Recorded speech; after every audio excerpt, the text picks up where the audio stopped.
दोस्तों नमस्कार, मैं हूं आशुतोष। स्वागत करता हूं आप सभी भाइयों का tech digital Lucknow YouTube channel में। दोस्तों आज मैं आप लोगों को बताऊंगा आधार सुपरवाइज़र एग्ज़ाम के बारे में। तो दोस्तों इसका एग्ज़ाम देने के बाद आप ऑपरेटर के पद पर नियुक्ति कर सकते हैं, अपना आधार सेंटर चला सकते हैं तथा आधार ऑपरेटर भी बन सकते हैं। तो दोस्तों अगर आपने अभी इस पर रजिस्ट्रेशन कर दिया है, NIC पोर्टल पर रजिस्ट्रेशन कर दिया है दोस्तों, तो आप आधार सुपरवाइज़र की तैयारी कैसे करेंगे। तो दोस्तों आपको ये सर्टिफिकेट कैसे मिलेगा, जैसा कि हम स्क्रीन पर दिखा पा रहे हैं। ऑपरेटर और सुपरवाइज़र का ये सर्टिफिकेट होता है। इसके लिए एक परीक्षा होती है जिसमें 110 प्रश्न आते हैं।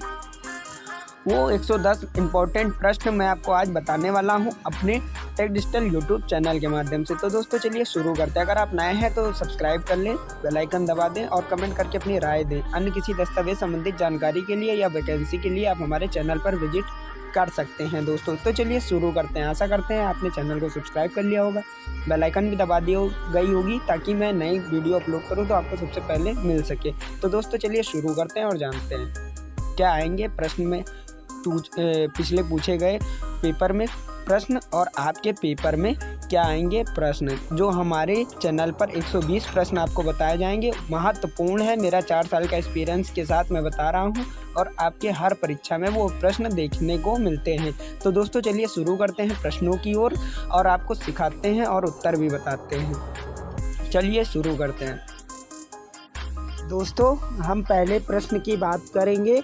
पहला प्रश्न है, यदि फिंगरप्रिंट कैप्चर आवश्यक गुणवत्ता का नहीं है तो ऑपरेटर निवासी के बायोमेट्रिक को लेने के लिए उचित प्रयास करेगा।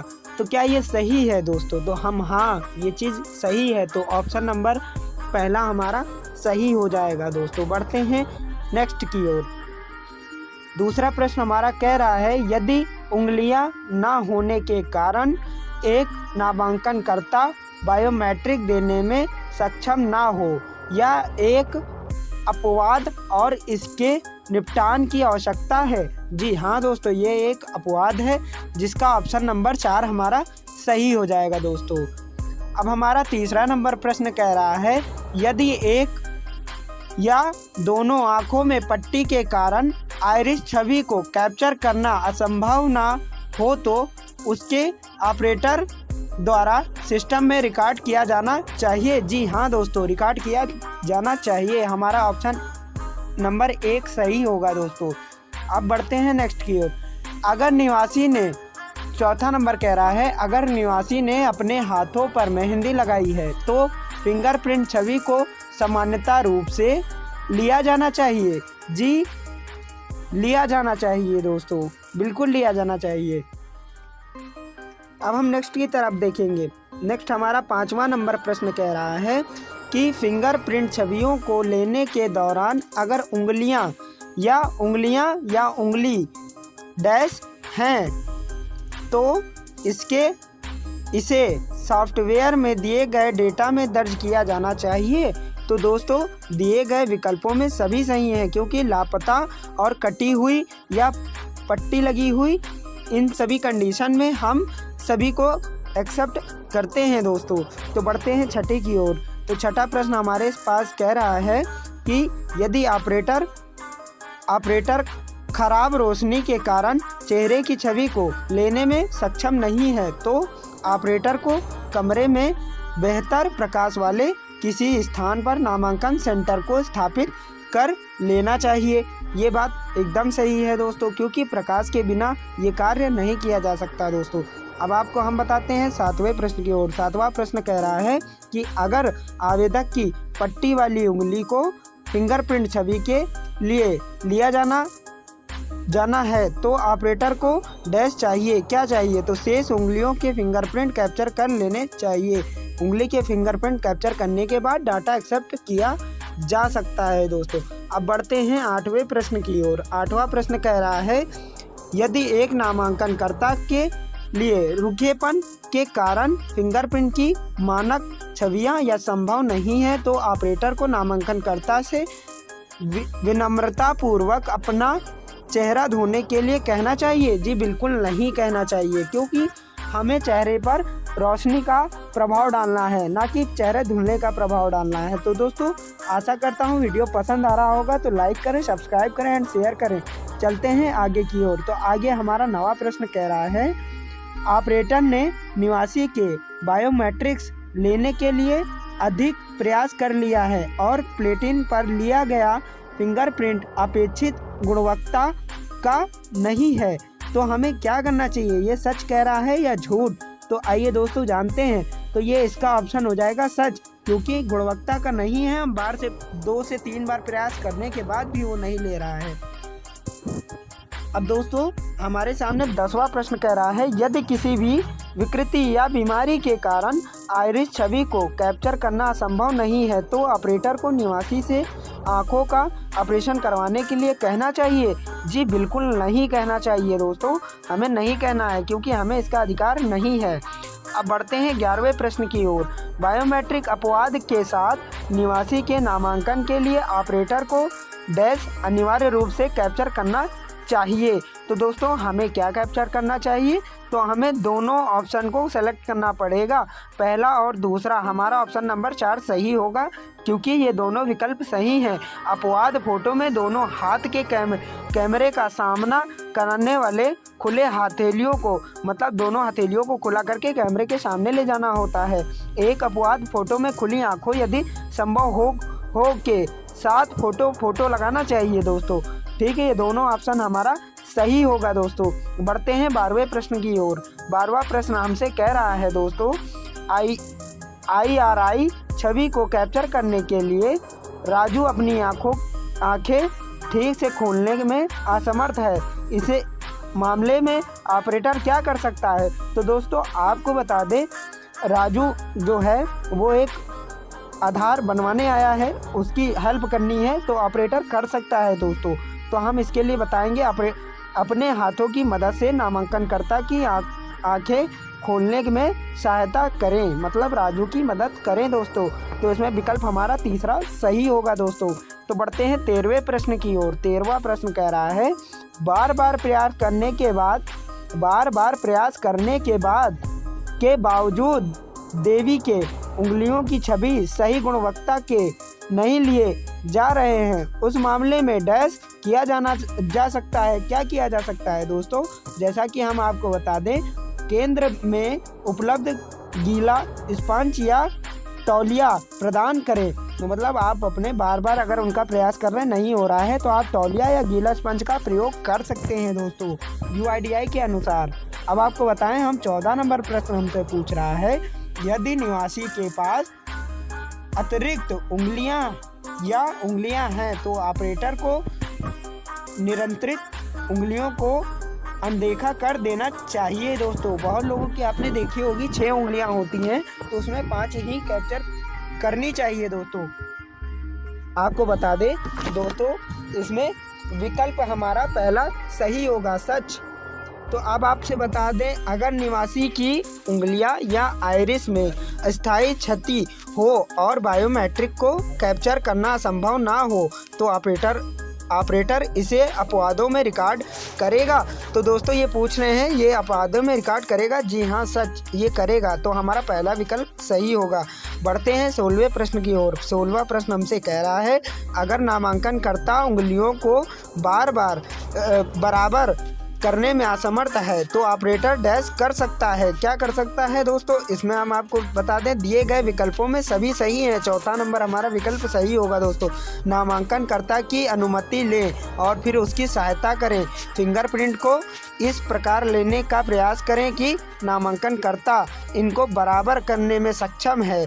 दूसरे हाथ की उंगलियों के निशान या दोनों अंगूठों के निशान लगाएं ताकि इनका कार्य आसान हो सके दोस्तों। आशा करता हूँ वीडियो पसंद आ रहा होगा, तो लाइक करें, शेयर करें दोस्तों। बढ़ते हैं 17 नंबर प्रश्न की ओर। 17 नंबर प्रश्न हमसे कह रहा है, यदि नामांकनकर्ता डैश के कारण बायोमेट्रिक्स देने में असमर्थ है, तो यह अपवाद है और इस प्रकार इसे संभालने की आवश्यकता है। तो दोस्तों 17 नंबर कह रहा है, दिए गए विकल्पों में सभी सत्य हैं, मतलब सभी सही हैं दोस्तों। चौथा नंबर हमारा सही होगा। चोट हो सकती है उंगलियों या हाथ का विच्छेदन मतलब फ्रैक्चर वगैरह हो सकता है, आंखों से संबंधित समस्याएं ये भी हो सकती हैं। तो हमारा चौथा नंबर विकल्प सही हो रहा है। यहाँ बढ़ते हैं 18 नंबर प्रश्न की ओर। अगर नामांकनकर्ता की केवल एक आंख है और आइरिस छवि को कैप्चर करना असंभव नहीं है तो ऑपरेटर को डैश करना चाहिए। तो क्या करना चाहिए दोस्तों, आपको हम बता दें, इसे प्रणाली में दर्ज करना चाहिए दोस्तों, इसे प्रणाली में दर्ज करना चाहिए दोस्तों। अब बढ़ते हैं 19 नंबर प्रश्न की ओर। हमारे द्वारा बताए गए 120 प्रश्न जो आपके परीक्षा में 80 से 90 अंक प्रदान करा सकते हैं दोस्तों।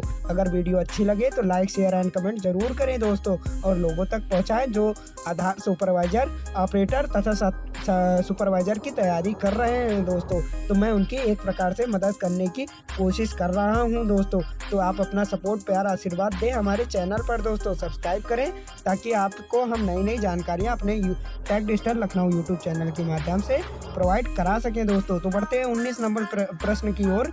19 नंबर प्रश्न हमसे कह रहा है, नामांकन केंद्र पर किसी भी जनसंक्रिय अद्यतन के लिए फिंगरप्रिंट, आइरिस और फोटोग्राफ की बायोमेट्रिक पुष्टि अनिवार्य है। तो हाँ दोस्तों, बिल्कुल अनिवार्य है। तो आप सच कहेंगे और पहले पे क्लिक करेंगे। तो अब बढ़ते हैं नेक्स्ट की ओर। 20 नंबर प्रश्न हमसे कह रहा है, यदि ऑपरेटर स्विच कट या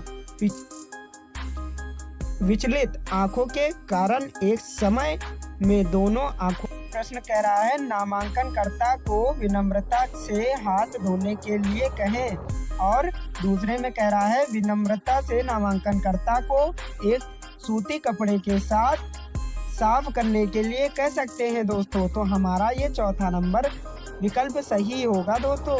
बढ़ते हैं 22 नंबर प्रश्न की ओर। यदि एक या दोनों आंखों के अभाव में आइरिस छवि लेने संभव नहीं है तो ऑपरेटर को इसे प्रणाली में रिकॉर्ड करना चाहिए।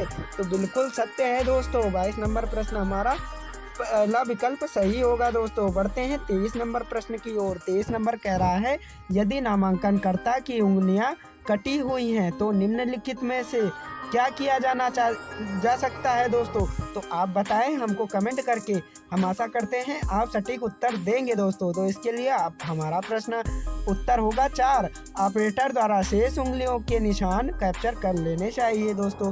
बढ़ते हैं 24 नंबर प्रश्न की ओर। 24 नंबर हमसे कह रहा है, यदि नामांकनकर्ता बुढ़ापे की वजह से सही स्थिति में बैठने में असमर्थ है, यह एक सामान्य अपवाद है। तो बिल्कुल दोस्तों, ये एक सामान्य अपवाद है। तो सच पहला ऑप्शन हमारा सही होगा दोस्तों। बढ़ते हैं 25 नंबर प्रश्न की ओर। 25 नंबर प्रश्न हमसे कह रहा है, यदि लिए गए फिंगरप्रिंट अपेक्षित गुणवत्ता के नहीं है तो ऑपरेटर छवि को काट सकता है दोस्तों। नहीं काट सकता दोस्तों। इसका उत्तर हमारा 2 नंबर सही होगा दोस्तों कि ये नहीं काट सकता है, झूठ बोल रहे हैं। तो अब हम 26 नंबर प्रश्न की ओर बढ़ते हैं। 26 नंबर हमसे कह रहा है दोस्तों, यदि नामांकनकर्ता UIDAI द्वारा आवश्यक बायोमेट्रिक का पूरा सेट देने में सक्षम नहीं है तो उन कारणों को अपवाद माना जाता है दोस्तों। जी हाँ दोस्तों, इसको अपवाद माना जाता है। तो पहला ऑप्शन हमारा सही होगा। अब बढ़ते हैं 27 नंबर प्रश्न की ओर।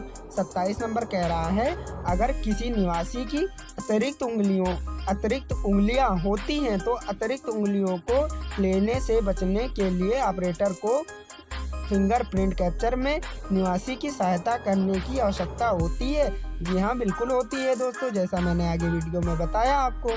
तो पहला ऑप्शन हमारा सही हो जाएगा। बढ़ते हैं 28 नंबर प्रश्न की ओर। तो 28 नंबर प्रश्न कह रहा है, यदि प्लेटन पर लिया गया डैश अपेक्षित गुणवत्ता का नहीं है तो ऑपरेटर निवासी के बायोमेट्रिक्स को लेने के लिए अधिक बार प्रयास करेगा।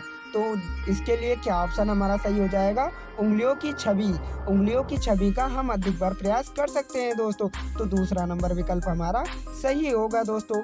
अब बढ़ते हैं 29 नंबर प्रश्न की ओर। 29 नंबर में कह रहा है, यदि एक या दोनों आँखों के ना होने के कारण आइरिस छवि लेना असंभव ना हो तो ऑपरेटर को डैश करना चाहिए। तो क्या करना चाहिए दोस्तों, हम आपको बताते हैं, सिस्टम में इसे रिकॉर्ड कर लेना चाहिए दोस्तों। हमारा 4 नंबर विकल्प सही होगा। अब बढ़ते हैं 30 नंबर प्रश्न की ओर। 30 नंबर प्रश्न कह रहा है, यदि नामांकनकर्ता बुढ़ापे या बीमारी की वजह से बायोमेट्रिक उपकरणों या तस्वीर तक पहुंचने के लिए स्वयं को सही स्थिति में रखने में असमर्थ हैं तो यह फिंगरप्रिंट छवि कैप्चर करने के लिए एक अपवाद है। तो दोस्तों हम इसका आंसर आपको बता देते हैं, इसका आंसर होगा झूठ। ऐसा नहीं कर सकते, हम उनके पास तक ले जा सकते हैं मशीन को। बढ़ते हैं 31 नंबर प्रश्न की ओर। 31 नंबर प्रश्न हमसे कह रहा है, यदि क्विटन या विचलित आँखों के कारण एक समय में दोनों आँखों को कैप्चर करना असंभव नहीं है तो ऑपरेटर डैश का प्रयास कर सकता है दोस्तों। क्या कर सकता है दोस्तों, हटा देना चाहिए दोस्तों इसके लिए। अब बढ़ते हैं 32 नंबर प्रश्न की ओर। रामा देवी 42 वर्षीय दैनिक वेतन योगी है। अपने बायोमेट्रिक डेटा एकत्रित करते समय ऑपरेटर नोटिस करता है कि उसके फिंगरप्रिंट की गुणवत्ता प्राप्त नहीं है। वह उसके फिंगरप्रिंट को लेने का बार बार प्रयास करता है लेकिन उसी परिणाम का सामना कर रहा है। उस स्थिति में क्या किया जा सकता है दोस्तों, तो हम आपको बता दें, इस स्थिति में दोस्तों हमें ऑपरेटर रामा देवी की उंगलियों को दबाव देने के लिए महिला ऑपरेटरों या स्वयं सेवकों से कहा सकता है दोस्तों। महिला ऑपरेटर के जरिए उनकी मदद कर सकता है दोस्तों। अब आपको दोस्तों बता दें, हमारे सामने 32 नंबर प्रश्न दिख रहा है जहां कह रहा है, वीरा 50 वर्षीय बुजुर्ग है। वीरा बीमारी के कारण वह बायोमेट्रिक उपकरणों तक पहुंचने या तस्वीर के लिए सही मुद्रा में खुद को रखने की स्थिति में नहीं है तो ऑपरेटर वीरा के बायोमेट्रिक डेटा कैप्चर कैसे कर सकते हैं दोस्तों। जैसा कि मैंने आपको अभी वीडियो में बताया कि वीरा ऑपरेटर उपकरण नामांकनकर्ता के करीब ले जा सकते हैं, मतलब हम इनके पास ले जा सकते हैं दोस्तों हम अपने उपकरण को, ताकि इनका कैप्चर हम कर सकें। बढ़ते हैं 34 नंबर प्रश्न की ओर। 34 नंबर प्रश्न हमसे कह रहा है कि यदि निवासी की आइरिस या उंगली में स्थित क्षति मतलब छेद है और बायोमेट्रिक्स को कैप्चर करना संभव ना हो तो ऑपरेटर इसे अपवादों में रिकॉर्ड करेगा।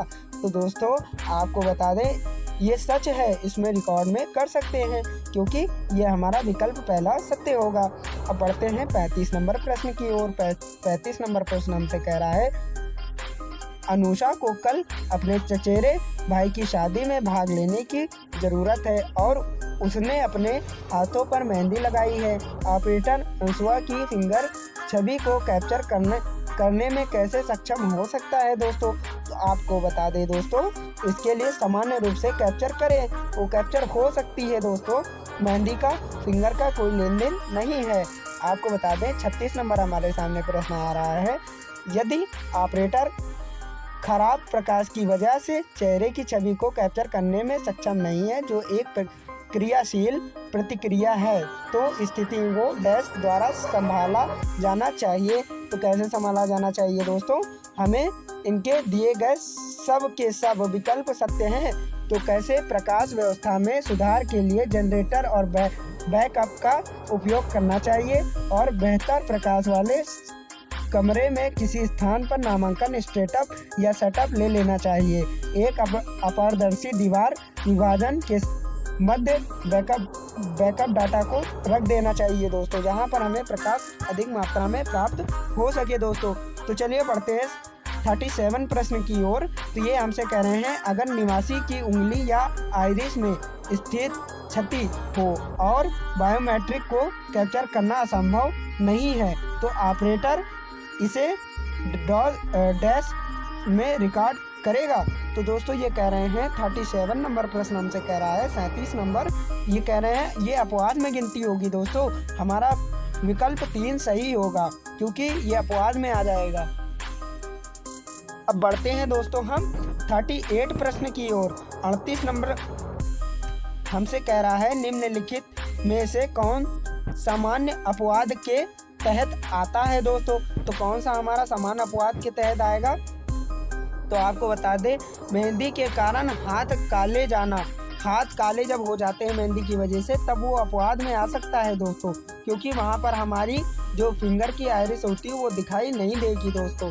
अब हमको दिखता है 39 प्रश्न, ये हमसे कह रहा है रंगा एक लकड़हारा है और पेड़ काटते समय उसकी तर्जनी उंगली को चोट पहुंच गई है और इस पर पट्टी बंधी है। ऑपरेटर फिंगरप्रिंट छवि कैप्चर कैसे कर सकता है। तो दोस्तों ऑपरेटर हमारा फिंगरप्रिंट कैप्चर करेगा, कैसे करेगा आइए जानते हैं प्रश्न की ओर। तो ऑपरेटर शेष उंगलियों के निशान ले सकता है, बाकी उंगलियों के निशान वो कैप्चर कर सकता है दोस्तों। अब बढ़ते हैं हम 40 नंबर प्रश्न की ओर। 40 नंबर प्रश्न हमसे कह रहा है दोस्तों एक नामांकनकर्ता डैश के कारणों से UIDAI द्वारा आवश्यक बायोमेट्रिक का पूरा सेट देने की स्थिति में नहीं है, तो हमें क्या करना चाहिए दोस्तों। हमें कटी हुई उंगलियां या हाथ आँखों से संबंधित समस्याएं दिए गए सभी प्रश्न, तो हमारा दिए गए सभी प्रश्न सही होंगे दोस्तों, क्योंकि यहाँ पर तीनों ऑप्शन मैच कर रहे हैं दोस्तों। बढ़ते हैं 41 नंबर प्रश्न की ओर। दी गई छवि में त्रुटि प्रकार की पहचान करें। क्या इसमें त्रुटि है ये देखें। तो इसमें आपको हम बता दें, अगर आप ध्यान से देखेंगे दोस्तों तो इसमें आयु और फोटो में बहुत सारा डिफरेंट दिखाई दे रहा है दोस्तों, क्योंकि इनकी फ़ोटो के हिसाब से इनकी 40 साल उम्र नहीं दिख रही है। आप इसका तो अंदाज़ा लगा ही सकते हैं दोस्तों। अब हम बात करते हैं 42 नंबर प्रश्न की ओर। दी गई छवि में त्रुटि प्रकार की पहचान करें। तो दोस्तों इसमें क्या त्रुटि दी गई है दोस्तों, इसमें देखिए हमारा 42 नंबर प्रश्न में क्या त्रुटि दी गई है। देखिए नाम और पता विकलांगकरण में संभावित त्रुटि, मतलब इनका पता और नाम देखिए कितना बड़ा लिखा हुआ है, ये त्रुटि है दोस्तों। अब आपको बढ़ते हैं 43 प्रश्न की ओर। दी गई छवि में त्रुटि प्रकाश की पहचान करें। तो दोस्तों आपके सामने इस तरह के प्रश्न आ सकते हैं, तो इसको आप थोड़ा अगर आप गेस करेंगे तो आप अपने गेस से भी इसको हल कर सकते हैं दोस्तों। तो बताना हमारा कर्तव्य है, तो मैं आपको बता देता हूँ। 43 में 43 नंबर प्रश्न में आंसर हमारा पहला होगा दोस्तों, रिश्ता त्रुटि, मतलब इनके रिश्ते में क्या त्रुटि है आप देख सकते हैं दोस्तों। ठीक है, अब हम बढ़ते हैं 44 प्रश्न की ओर। तो 44 नंबर प्रश्न हमारे सामने आ रहा है। दी गई छवि में त्रुटि प्रकाश की पहचान करें। दोस्तों इसमें प्रकार क्या त्रुटि आपको दिखाई दे रही है दोस्तों, तो हमारे सामने इसमें त्रुटि फोटो दिखाई दे रही है। फोटो के ऊपर फोटो लगाई गई है, ध्यान से आप देखिए दोस्तों, जो कि आप जानते हैं कैप्चा मशीन के द्वारा फोटो पुनः वहीं पर खींच ली जाती है दोस्तों। फोटो नहीं लगाते हैं, तो आपको यहाँ दिखाई दे रहा होगा दोस्तों। अब आपको हम दिखाते हैं 45 नंबर प्रश्न। दी गई छवि में त्रुटि प्रकार की पहचान करें। तो त्रुटि में क्या प्रकार हमें गलत दिखाई दे रहा है दोस्तों, इसकी हमें पहचान करनी है दोस्तों। अपवाद, फोटो में कोई अपवाद उपलब्ध नहीं है दोस्तों, इस फोटो में कोई अपवाद उपलब्ध नहीं है दोस्तों। दी गई छवि में त्रुटि प्रकाश की पहचान करें दोस्तों। तो यहाँ पर फिर से हमें पहचान करना है, तो 46 नंबर प्रश्न का उत्तर होगा अपवाद फोटो में, मतलब किसी हमें उपकरण का यूज किया गया है दोस्तों, तो इसका यूज नहीं करना है दोस्तों। अब 47 नंबर प्रश्न हमसे कह रहा है दोस्तों, ये कह रहा है दी गई छवि में त्रुटि का प्रकार की पहचान करें। क्या त्रुटि है इसमें, तो दोस्तों इसमें त्रुटि हमको दिख रही है। ये 47 नंबर प्रश्न है। अलग अलग व्यक्तियों की फोटो, मतलब एक जगह तो इनको हाथों के निशान पर देखिए अलग दिखाई दे रहा है और फोटो पे अलग दिखाई दे रहा है दोस्तों, तो इसके भी पहचान आपको कर लेना है दोस्तों। अब हम 48 नंबर प्रश्न की बात करेंगे दोस्तों। रिश्ते की त्रुटि क्या है। अगर रिश्ते की त्रुटि हमें क्या दिखाई देती है दोस्तों, तो रिश्ते की त्रुटि में दोस्तों हमको जब पता सेक्शन में दिया गया संबंध निवासी के लिए गए लिंग या फोटोग्राफ से मेल नहीं करता है तो वो रिश्ते की त्रुटि कहलाता है दोस्तों। ये आपको ध्यान में रखना है दोस्तों। अब 49 वाले प्रश्न की ओर चलते हैं। तो 49 प्रश्न हमसे कह रहा है आप अपूर्ण पते की पहचान कैसे करते हैं। तो हम अपूर्ण पते की पहचान, यदि 3 से कम स्थान दिए गए हैं तो वो अपूर्ण पते की पहचान में आता है दोस्तों। जैसा कि आप UIDI फॉर्म भरते हैं। अब हम 50 नंबर प्रश्न की ओर बढ़ते हैं। निम्न में से कौन धोखाधड़ी के रूप में माना जाता है दोस्तों। तो हमें 50 नंबर प्रश्न में कह रहा है फोटो की फ़ोटो लगाना ये धोखाधड़ी की पहचान होती है दोस्तों। अब हम 51 नंबर प्रश्न की बात करेंगे दोस्तों। एक निवासी बॉलीवुड की स्थितियों में से एक को बहुत पसंद करता है। वह ऑपरेटर से अनुरोध करता है कि मान लीजिए कोई सलमान खान को पसंद करता है और वो ऑपरेटर से कहता है कि सलमान खान, मतलब सलमान खान की फ़ोटो की बजाय आप सलमान खान की फ़ोटो लगा दीजिए। तो ऑपरेटर निवासी के साथ अनुरोध से सहमत हो सकता है। तो आप बताइए, अगर आपसे वो कहेगा, आप अगर ऑपरेटर बन जाते हैं, आपसे कोई आकर कहेगा कि आप सलमान खान की फ़ोटो मेरे आधार कार्ड में लगा दें, तो क्या आप लगा सकते हैं दोस्तों। 51 नंबर प्रश्न कर रहा है तो नहीं लगा सकते हैं दोस्तों। इसमें हमारा उत्तर गलत होगा। बढ़ते हैं 52 नंबर प्रश्न की ओर। तो 52 नंबर प्रश्न हमसे कह रहा है नामांकन छवि में एक अपवाद फोटो कोई अपवाद नहीं दिखता है। ऑपरेटर को निम्नलिखित विकल्पों में से किस चिन्ह का करना चाहिए, किसे सही करना चाहिए। तो दोस्तों हमारे सामने अपवाद फोटो में कोई अपवाद उपलब्ध नहीं है। तो दोस्तों अब हम देखते हैं 53 नंबर क्वेश्चन की ओर। निम्न विकल्पों में से कौन सा आप अपवाद फोटो के स्थान पर किसी वस्तु की आप मामले में जांच करेगा दोस्तों। तो हम क्या करेंगे दोस्तों, हमारे सामने विकल्प पहला दिख रहा है अपवाद फोटो में वस्तु। फोटो में अगर वस्तु होगी तो हम उसको अपवाद कहेंगे दोस्तों। अब 54 नंबर प्रश्न हमसे कह रहा है निम्नलिखित में से कौन सा फोटो त्रुटि का फोटो है। तो हम कैसे जांचेंगे दोस्तों, हमें जांचने के लिए हमारा चौथा नंबर विकल्प सही है दोस्तों।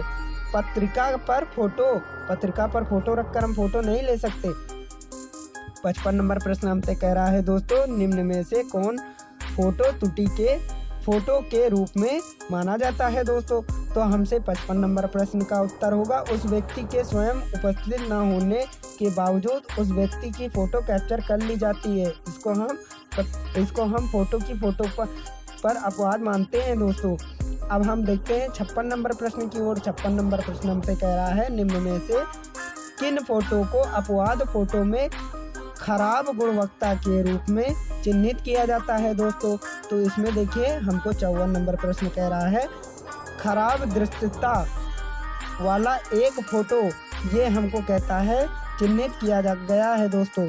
आपको बता दें 57 नंबर प्रश्न की ओर ये कह रहे हैं निम्न में से कौन सी फ़ोटो अपवाद फ़ोटो दिशा निर्देशों के अनुसार नहीं के रूप में चिन्हित होगी।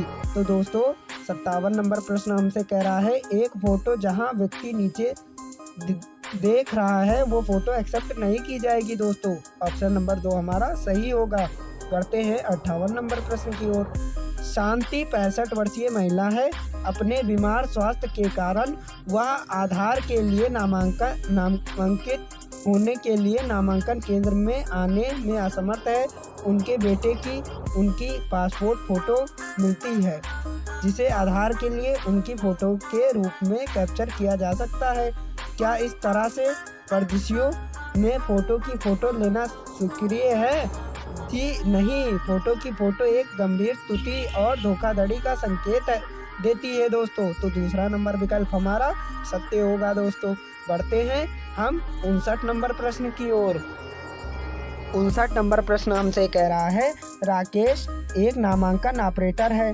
वह कभी कभी निवासियों में से एक को चित्रों को पढ़ने के लिए कहता है जबकि वह एक सिस्टम में विवरण दर्ज करता है। क्या यह सक्रिय है दोस्तों। तो ये सक्रिय है या नहीं ये आपको बताना है। नहीं, क्योंकि फ़ोटो केवल नामांकन ऑपरेटर द्वारा क्लिक किया जाता है दोस्तों, इसलिए ये फ़ोटो असक्रिय हो जाएगा दोस्तों। तो बढ़ते हैं 60 नंबर प्रश्न की ओर। नामांकन दिशा निर्देशों के अनुसार एक निवासी को नामांकन के समय या तो स्वयं उपस्थित होने की ज़रूरत है या नामांकन ऑपरेटर द्वारा निवासी की फ़ोटो क्लिक किए जाने की ज़रूरत है। तो इसमें देखिए, इसमें हमारा प्रश्न दूसरा झूठ हो जाएगा। तो हम बढ़ते हैं 61 नंबर प्रश्न की ओर। ये हमसे कह रहा है एक अपवाद फोटो एक व्यक्ति बाई और करने के लिए देख कि एक छवि को दर्शाता या किसी प्रकार की त्रुटि है। तो दोस्तों यहाँ पर आपको हम बता दें, यहाँ पर हमारा विकल्प तीसरा सत्य होगा। अपवाद फोटो दिशा निर्देशों के अनुसार नहीं है। अब बढ़ते हैं हम 63 नंबर प्रश्न की ओर। यह कह रहा है एक फोटो 45 वर्षीय व्यक्ति की छवि दिखाता है और उसकी अपवाद फोटो एक ही आदमी को एक साथ के बिना दिखती है। इसके अलावा अपवाद फोटो में चेहरा स्पष्ट नहीं है। आप निम्न में से किस त्रुटियों को चिन्हित करेंगे दोस्तों? तो इसमें हमारे सामने तीसरा नंबर विकल्प दिख रहा है, अपवाद फोटो में खराब गुणवत्ता। अब हम बढ़ते हैं 64 नंबर प्रश्न की ओर। 64 नंबर प्रश्न हमसे कह रहा है निवासी का एक जमीन दिखता है जो फूल का नाम भी है, क्या ये एक त्रुटि है? तो दोस्तों बताइए आप, क्या ये एक त्रुटि है? नहीं, क्योंकि जैस्मीन मतदाता निवासी का नाम हो सकता है, ऐसा भी हो सकता है दोस्तों। बढ़ते हैं 65 नंबर प्रश्न की ओर। 65 नंबर प्रश्न हमसे कह रहा है आप उस महिला की एक छवि देखते हैं जो 20 साल तक हो सकती है, हालांकि उल्लेखित उम्र 55 वर्षीय है।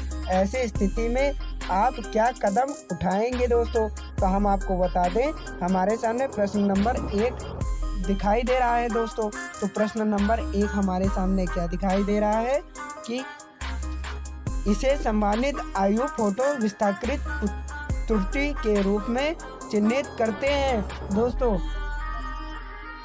अब हम 66 नंबर प्रश्न के बारे में बात करेंगे। विवरण की जांच करने के दौरान आप पते में सिगरेट WC/W रविंदर रेड्डी के रूप में दिए जाता है, हालांकि तस्वीर एक 10 साल की लड़की की है। ऐसी स्थिति में आप क्या कार्रवाई करेंगे? तो आपको बता दें, हम इसमें ऑप्शन नंबर पहला सेलेक्ट करेंगे। ऋतिका पुत्री के रूप में चिन्हित किया गया है। करेंगे 67 नंबर क्वेश्चन सी। ये कह रहा है नामांकन दिशा निर्देशों के अनुसार एक निवासी नामांकन और निवासी जरूरतों का एक फोटो के समय केवल नामांकन ऑपरेटर द्वारा क्लिक किए जाने पर शारीरिक रूप से उपस्थित होने की ज़रूरत है। जी हाँ, सत्य, ये ज़रूरत है दोस्तों। बढ़ते हैं नेक्स्ट प्रश्न की ओर। नेक्स्ट प्रश्न हमसे कह रहा है निम्न में से कौन त्रुटि नाम व पता वितरण में संबोधित त्रुटि को दर्शाता है? तो दोस्तों आपको बता दें, यहाँ पर जब स्त्रीलिंग भाषा और अंग्रेजी में लिखा गया पता मेल नहीं करता है तब ये त्रुटि सामने आती है दोस्तों। हमारे सामने विकल्प नंबर 3 सत्य होगा दोस्तों। बढ़ते हैं नेक्स्ट प्रश्न की ओर। नेक्स्ट प्रश्न हमसे कह रहा है 69 नंबर 69 नंबर प्रश्न हमसे कह रहा है अगर फोटो में छवि कुर्सी है तो निम्न में से किन त्रुटियों को चिन्हित किया जा सकता चाहिए दोस्तों? तो इसमें हमारा कह रहा है ऑप्शन नंबर पहला मानव फोटो लापता। दोस्तों अब हम बात करेंगे 70 नंबर प्रश्न की। 70 नंबर हमसे कह रहा है एक बायोमेट्रिक कैप्चर केवल 4 उंगली प्रिंट दिखता है और अपवाद फोटो 4 अंगुलियों के साथ अपने हाथ दिखाता है, लेकिन उसका चेहरा स्पष्ट नहीं है। अपवाद फोटो स्वीकार्य है? तो हाँ, इसमें कहेंगे नहीं, अपवाद फोटो के रूप में अपने हाथों और चेहरे की स्पष्ट फोटो होनी चाहिए दोस्तों। बढ़ते हैं 71 नंबर प्रश्न की ओर। 71 नंबर प्रश्न हमसे कह रहा है एक बायोमेट्रिक कैप्चर केवल 3 उंगली प्रिंट दिखाता है और अपवाद फोटो में बिना किसी बाएं कान वाले व्यक्ति का चेहरा होता है। अपवाद फोटो स्वीकार्य है दोस्तों? जी बिल्कुल नहीं। अपवाद फोटो के रूप में अपने हाथ की फोटो होनी चाहिए दोस्तों। बढ़ते हैं 72 प्रश्न की ओर। एक नामांकन को अपवाद फोटो में कोई अपवाद उपलब्ध नहीं है, त्रुटि माना जाता है, जब कि निवासी की छवि कोई अपवाद नहीं है दिखती है, हालांकि इसके अपवाद के रूप में चिन्हित किया जाता है। तो दोस्तों इसका हमारा विकल्प पहला सही होगा, सच। अब हम बात करते हैं 73 नंबर प्रश्न की। अपवाद फोटो में कोई अन्य व्यक्ति होने पर नामांकन को ऑब्जेक्ट इन अपवाद त्रुटि माना जाता है। तो दोस्तों इसका विकल्प हमारा दूसरा सही होगा, क्योंकि ये झूठ है। अब हम बात करते हैं 74 नंबर प्रश्न की ओर। जब अपवाद फोटो स्पष्ट नहीं है तो आपको चमक बढ़ाने के लिए और फोटो को स्वीकार करना चाहिए दोस्तों। जी नहीं, ये झूठ है, हमें स्वीकार नहीं करना चाहिए। अब हमें 75 नंबर प्रश्न की ओर। जब फोटो और अपवाद फोटो समान होते हैं तो यह डैश होता है, क्या होता है? तो दोस्तों हम आपको बता दें, यहाँ पर अपवाद फोटो दिशा निर्देश त्रुटि के अनुसार नहीं है दोस्तों। अब आपको बता दें 76 नंबर प्रश्न। आप पाते हैं कि निवासी की फोटो अपवाद में दिए गए एक से अलग है, ऐसी स्थिति में आप क्या कदम उठाएंगे? तो आपको हम बता दें, विकल्प हमारा तीसरा सही होगा। इसे अलग अलग व्यक्ति की फोटो त्रुटि के रूप में चिन्हित है। निम्न अब हमारा 77 नंबर क्वेश्चन कह रहा है, निम्न में से कौन त्रुटि अलग अलग व्यक्ति की फोटो को दर्शाता है? तो दोस्तों इसमें कह रहा है, जब निवासी की फोटो और उसकी अपवाद फोटो मेल नहीं करती है तब ये त्रुटि में आ जाता है। अब हमसे 78 नंबर प्रश्न कह रहा है, आप पाते हैं कि दी गई छवि में फोटो अंधेरा है, ऐसी स्थिति में आप क्या कदम उठाएंगे? तो दोस्तों ऐसी स्थिति में हम खराब गुणवत्ता त्रुटि के रूप में चिन्हित करेंगे। अब दोस्तों 79 प्रश्न हमसे पूछ रहा है, अगर अपवाद फोटो की गुणवत्ता और दृश्यता खराब है तो इसे अपवाद फोटो में खराब गुणवत्ता के रूप में चिन्हित किया जाना चाहिए। जी बिल्कुल, ये सही है, चिन्हित किया जाना चाहिए। अगर अपवाद फोटो का केवल एक पक्ष स्पष्ट रूप से दिखाई देता है और दूसरी तरफ छायाकृति होती है तो इसे फोटो त्रुटि का फोटो माना जाता है दोस्तों। तो क्यों? हाँ झूठ है, ऐसा नहीं करना चाहिए, नहीं माना चाहिए। बढ़ते हैं 81 प्रश्न की ओर। 81 प्रश्न हमसे कह रहा है, आप पाते हैं कि निवासी की अपवाद फोटो स्पष्ट नहीं है, आप क्या कदम उठाएंगे दोस्तों? तो आइए जानते हैं।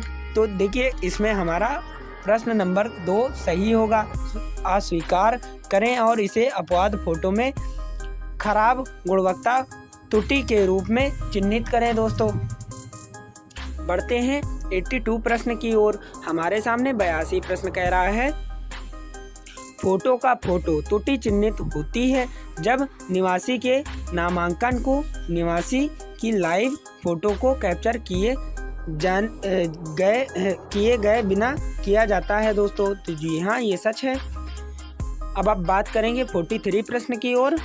83 प्रश्न हमसे कह रहा है, अगर पर्यटक स्थान के साथ नामांकन ऑपरेटर द्वारा निवासी की फ़ोटो कैप्चर की गई है तो इसे खराब गुणवत्ता फ़ोटो के तहत खारिज किया जा सकता है। जी हाँ, बिल्कुल किया जा सकता है दोस्तों।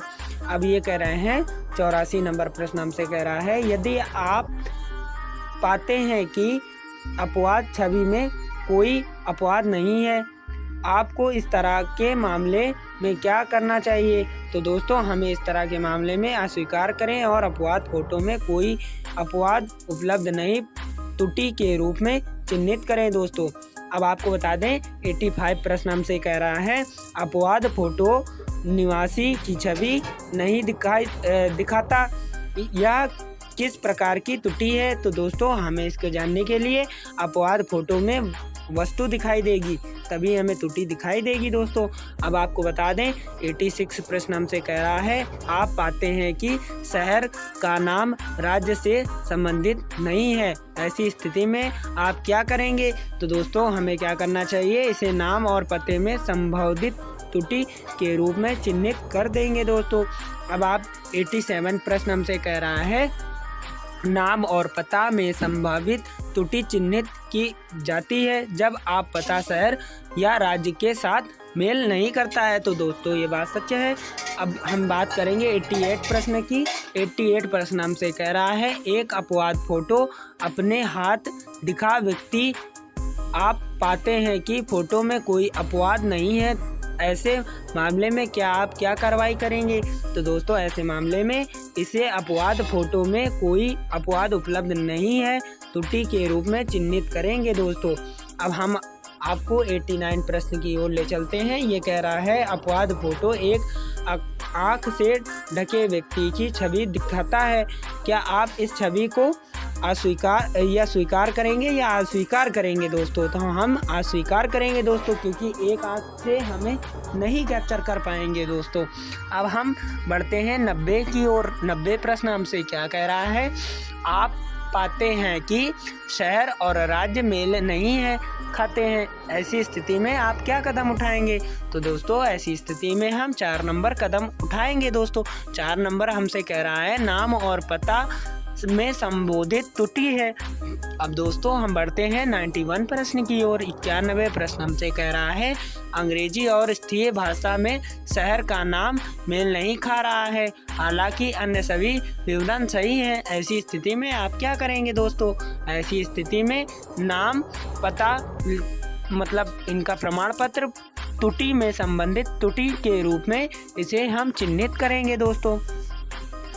92 हमसे कह रहा है, 92 प्रश्न, नाम और पता में संबंधित त्रुटि प्रमाण पत्र त्रुटि संस्था भाषा और अंग्रेजी में दिए गए नाम और पते में एक मेल नहीं है, क्या नहीं है दोस्तों? विकल्प नंबर पहला सच।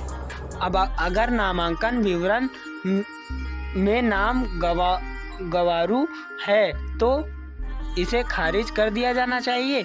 जी सच, बिल्कुल खारिज कर देना चाहिए। अब हम बात करते हैं 94 प्रश्न की ओर। ये कह रहा है, अपवाद फोटो में से देवता की एक फोटो दिखती है, मतलब किसी एक ईश्वर की फोटो लगाते हैं, अपवाद इस तरह में मामले में क्या करना चाहिए? तो दोस्तों इस तरह के मामले में विकल्प हमारा 3 आएगा, इसे मानव फोटो गायब त्रुटि के रूप में चिन्हित करेंगे। अब बढ़ते हैं 95 प्रश्न की ओर। ये हमसे कह रहे हैं, निम्न में से कौन व्यक्ति की फोटो नहीं त्रुटि के रूप में माना जाता है? तो दोस्तों इसमें विकल्प हमारा दूसरा सही होगा। अगर फोटो एक वस्तु दिखाई देता है तब ये तो त्रुटि है। अपवाद फोटो में निम्न में से कौन से तत्व स्वीकार्य नहीं है? तो दोस्तों इसमें हमारा विकल्प 3 सही होगा। विकल्प 3 हमारा कह रहा है, वेब कैमरा लोगो, ये हमारा स्वीकार्य नहीं है। अब आपको दिखा दें 97 नंबर प्रश्न कह रहा है, नामांकन प्रक्रिया के दौरान निवासी ऑपरेटर को अन्य निवासियों की फोटो पर क्लिक करके मदद कर सकते हैं? जी नहीं कर सकते, क्योंकि ऑपरेटर का ही काम होता है फोटो क्लिक करना। एक निवासी को अपने नामांकन जानकारी देने के लिए आधार नामांकन केंद्र में शारीरिक रूप से मौजूद होना चाहिए। जी हाँ, बिल्कुल होना चाहिए। अब आपको बता दें 99 नंबर प्रश्न हमसे 99 प्रश्न कह रहा है, एक निवासी आपसे कहता है कि उसके पिता बीमार हैं और अपना विवरण देने के लिए केंद्र में आने में असमर्थ हैं, इस मामले में आपको क्या करना चाहिए? इस मामले में निवासी से कह के उसी ठीक होने के बाद एक बार अपने पिता का नामांकन वो करवा सकता है।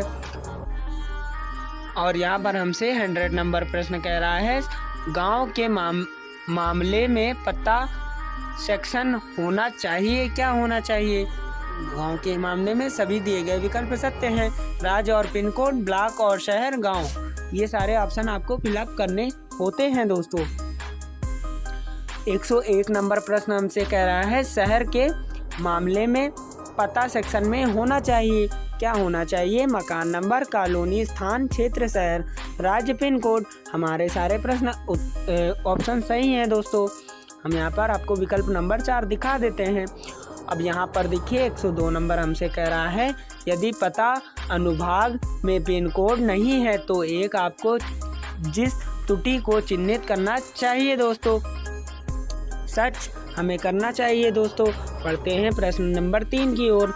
पता खंड में रिश्ते में मेल नहीं कर होने पर निम्न में से किस त्रुटि को चयनित किया जाता है दोस्तों।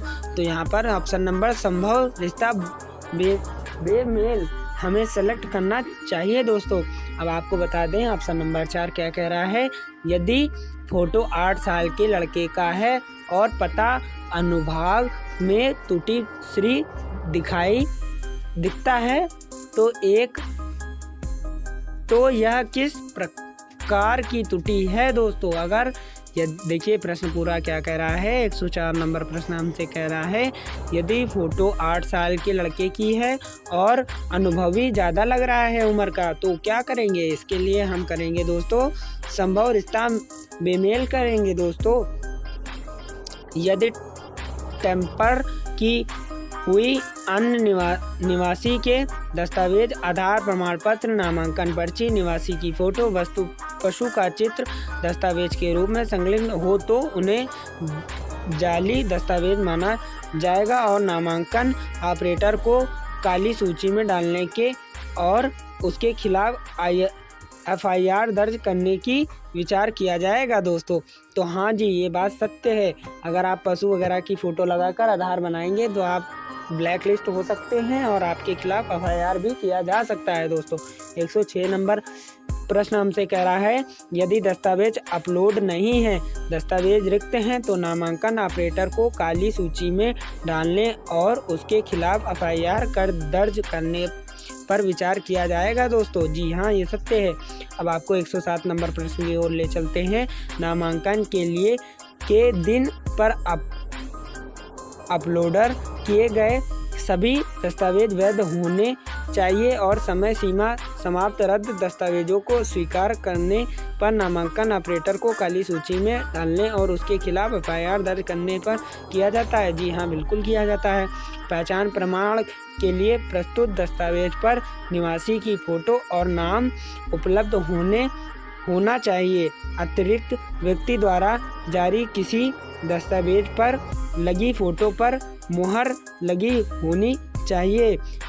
दिशा निर्देशों का पालन न करने पर नामांकन ऑपरेटर को काली सूची में डालने और उसके खिलाफ FIR करना चाहिए।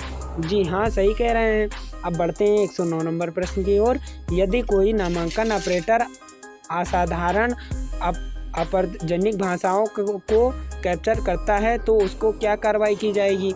तो दोस्तों 1000 रुपये की रकम और 1 महीने में 1 या उससे अधिक मामले के लिए 1 साल और 5 साल से अधिक मामलों के लिए 5 साल और FIR के निलंबन दायरा किया जाएगा दोस्तों। अब आपको बता दें 110 नंबर प्रश्न हमसे कह रहा है ऑपरेटर को 1 वर्ष के लिए ब्लैक लिस्टिंग करने और FIR दर्ज कैसे कर सकते हैं। तो दोस्तों इसके लिए ऑप्शन नंबर हमारा विकल्प सही होगा 1। तो निवासी फोटो के स्थान पर भगवान की फ़ोटो कैप्चर करना, ये एक जगह का गलत है दोस्तों। तो ऐसा हम नहीं कर सकते हैं। अगर ऐसा करते पाए जाएंगे तो हमारे ऊपर ब्लैक लिस्टिंग भी हो जाएगी और FIR भी हो सकती है दोस्तों। तो आपको बढ़ते हैं 111 नंबर प्रश्न की ओर। यदि नामांकन ऑपरेटर वयस्क व्यक्ति को बच्चे के रूप में नामांकित करता है तो क्या कार्रवाई की जाएगी दोस्तों। इसके लिए प्रति वर्ष 1000 रुपये की रकम और 1 महीने में 1 या उससे अधिक मामलों के लिए 1 साल और 5 साल से अधिक मामलों के लिए निलंबित 5 साल और FIR के लिए निलंबित दायरा किया जाएगा दोस्तों। 112 नंबर प्रश्न कह रहा है यदि कोई नामांकन ऑपरेटर किसी जानवर फोटो डालवानी फ़ोटो या किसी अन्य वस्तु को निवासी की फ़ोटो के साथ पर कैप्चर करता है तो क्या कार्रवाई की जाएगी दोस्तों। प्रति वर्ष 1000 रुपये की रकम और 1 महीने या इससे अधिक या 5 साल अधिक मामले के लिए निलंबित किया जाएगा और FIR की जाएगी। और 113 नंबर प्रश्न हमसे कह रहा है, यदि नामांकन ऑपरेटर निवासी की फ़ोटो की जगह किसी वस्तु या कुर्सी या लैपटॉप या दीवार या टैबलेट की फ़ोटो कैप्चर करेगा तो क्या कार्रवाई की जाएगी। तो दोस्तों 1000 रुपये की रकम और महीने में 1 से उससे अधिक मामले या 5 साल दिए गए सभी ये सेम एक्शन होगा। दोस्तों ये हम आपको बता दें, आप सभी प्रकार की कार्रवाई आप पढ़ लें ताकि आपकी ये प्रश्न सबसे इम्पोर्टेंट बन जाएं और आपके यहाँ से 80 नंबर कहीं नहीं गए दोस्तों। तो एक बार वीडियो रिपीट करके आप ज़रूर देख लें। अब आपको बता दें, इसमें भी देखिए कार्रवाई के बारे में बात की जा रही है। अब 114 नंबर प्रश्न की हम बात करेंगे, यदि नामांकन ऑपरेटर निवासी की फ़ोटो की जगह किसी पशु की फ़ोटो कैप्चर करेगा तो आपको बता दें उसके खिलाफ भी पशु की अगर आप कैप्चर करेगा दोस्तों तो फ़ोटो कैप्चर हो जाएगी, लेकिन उसके लिए 1000 रुपये उसको दंडवत देना होगा और वो 5 साल के लिए ब्लैक लिस्ट भी हो सकता है, FIR भी हो सकती है दोस्तों। अब 115 नंबर प्रश्न की बात करेंगे, यदि नामांकन ऑपरेटर की लाइव निवासी फोटोग्राफ के स्थान पर फ़ोटो कैप्चर करता है तो उसके खिलाफ क्या कार्रवाई की जाएगी। तो दोस्तों सेम धारा वही लगेगी, मतलब 1000 रुपये उससे जुर्माना लिया जाएगा, 5 वर्ष के लिए ब्लैक लिस्ट और FIR भी होगी। अब आपको बता दें दोस्तों 116 नंबर प्रश्न हमसे कह रहा है, बायोमेट्रिक अपवाद नामांकन के दौरान नामांकन ऑपरेटर अपवाद फ़ोटो में एक अलग व्यक्ति की फ़ोटो को दर्शाता है तो क्या कार्रवाई की जाएगी। तो इसमें भी दोस्तों 1000 रुपये की रकम और इनको 5 साल के लिए ब्लैक लिस्ट और FIR। अब दोस्तों 117 नंबर प्रश्न हमसे कह रहा है, बायोमेट्रिक अपवाद नामांकन के दौरान नामांकन ऑपरेटर अध्यक्ष लैपटॉप टेबल या पोस्टर अपवाद फ़ोटो को अगर दर्शाता है तो उसके खिलाफ भी सेम अपवाद किया जाएगा दोस्तों।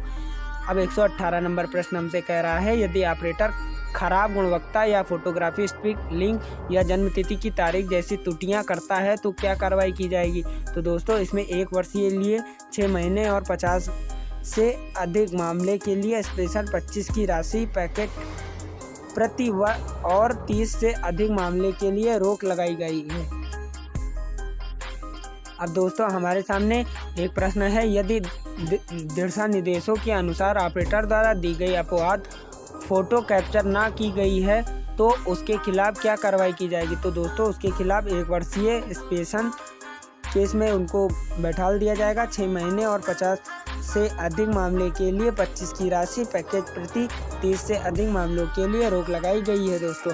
अब आपको बता दें 120 नंबर प्रश्न हमसे कह रहा है, गलत बायोमेट्रिक अपवादों के लिए ऑपरेटर के खिलाफ क्या कार्रवाई की जाएगी। दोस्तों उदाहरण के लिए यदि पूर्वी उंगली प्रिंट या आइरिस को खाली फ़ोटो अपवाद फ़ोटो के रूप में दर्ज किया जाता है तो दोस्तों इसमें 5 साल के लिए निलंबित और FIR दर्ज की जाएगी दोस्तों और 1000 रुपये की राशि की भी इनको देनी होगी। दोस्तों आशा करता हूँ वीडियो पसंद आई होगी, पसंद आई हो तो लाइक करें, शेयर करें एंड सब्सक्राइब करें। दोस्तों आपको बता दें हमारी बताए गए 120 प्रश्न आपके हर परीक्षा में हर चैप्टर में पूछे जाते हैं दोस्तों, तो एक बार आप इसे रिपीट ज़रूर कर लें। मेरा मानना है कि इन प्रश्नों के पढ़ने के बाद आपके 80 नंबर कहीं नहीं गए दोस्तों, आप यहां से 80 नंबर आराम से प्राप्त कर सकते हैं बिना किसी संकोच के। तो प्लीज़ एक बार नहीं समझ में आता है तो वीडियो रिपीट ज़रूर कर लें। धन्यवाद, मिलते हैं नेक्स्ट वीडियो में। आज के लिए इतना ही। जय हिंद, जय भारत।